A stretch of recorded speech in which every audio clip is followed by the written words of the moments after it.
warahmatullahi wabarakatuh. Halo semuanya. Di sini kita akan sedikit membahas tentang keterkaitan antara ayat dan hadis mengenai mutu pendidikan. Di sini kita akan mengobrol atau bincang-bincang santai mengenai keterkaitan antara ayat dan hadis. Sebelumnya mutu pendidikan itu seperti apa sih? Aku belum paham. Mutu pendidikan itu ukuran atau standar untuk menilai kualitas baik buruknya suatu lembaga pendidikan ini. itu juga ini enggak sih, ada loh ayat yang berkaitan dengan Ar-Ra'd ayat 11. Bismillahirrahmanirrahim. Lahu mu'aqibatun min baini yadayhi wa min khalfihi yahfazunahu min amrillah. Innallaha la yughayyiru ma biqaumin hatta yughayyiru ma bi anfusihim. Wa idza aradallahu biqaumin su'an fala maradda lahu wa ma lahum min dunihi min wali. Sekalian artinya nih. Ya, sama Artinya, baginya manusia ada malaikat-malaikat yang menyertainya secara bergiliran dari depan dan belakangnya, yang menjaganya atas perintah Allah. Sesungguhnya Allah tidak mengubah keadaan suatu kaum hingga mereka mengubah apa yang ada pada diri mereka. Apabila Allah menghendaki keburukan terhadap suatu kaum, tidak ada yang dapat menolaknya, dan sekali-kali tidak ada perlindungan bagi mereka selain Allah. Terus ada hadisnya juga nggak sih? Tapi aku lupa. Kamu tahu Nah, nggak? ini ada hadis tentang kewajiban dan keutamaan menuntut ilmu, yaitu yang bunyinya seperti ini. Man salaka thoriqan yaltamisu fihi ilman, salallahu bihi thoriqan ilal jannah. Yang artinya itu, barang siapa yang menempuh jalan untuk mencari ilmu, maka Allah itu memudahkan jalan untuk menuju surga. Itu dari hadis riwayat Muslim. Terus nilai atau makna dari ayat dan hadis itu apa ya Kak? Hadis yang udah disebutin dan ayat yang udah disebutin tadi. Nah, nilai-nilai dari Pertama itu dari hadis ya? aku tahu kalau misalnya dari hadis. Nah, ini maksud dari hadis tentang kewajiban menuntut ilmu itu kayak gini. Nah, nilai-nilai atau makna dalam hadisnya itu ada sebagai belajar itu sebagai ibadah.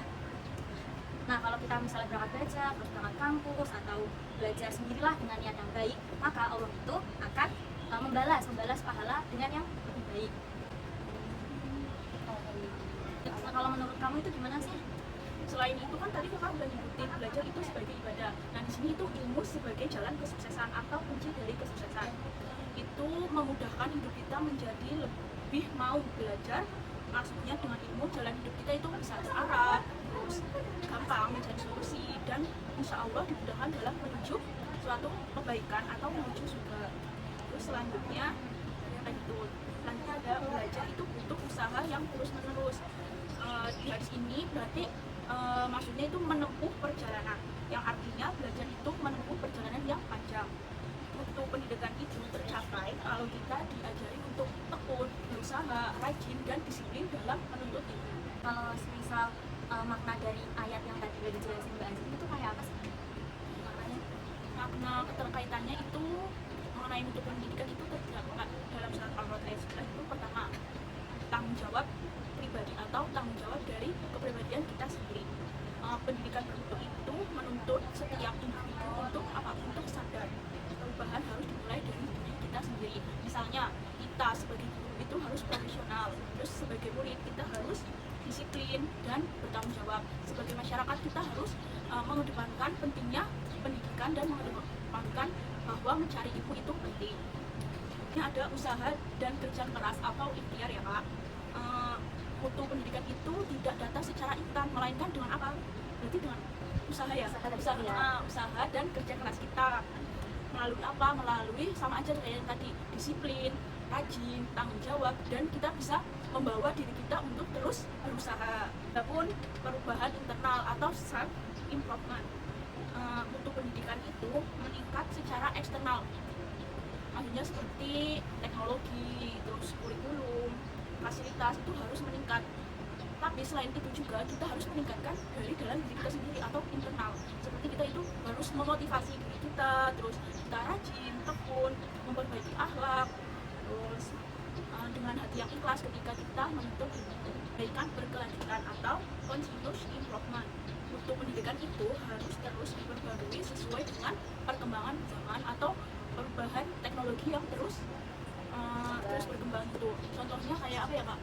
Kayak absen itu yang pakai ini kan, yang fingerprint itu apa ya namanya ya? fingerprint.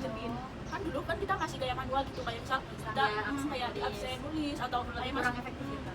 jadi kalau pakai fingerprint itu kan memudahkan kita dalam mengolah data siswa-siswa, terus lebih efisien dan mempercepat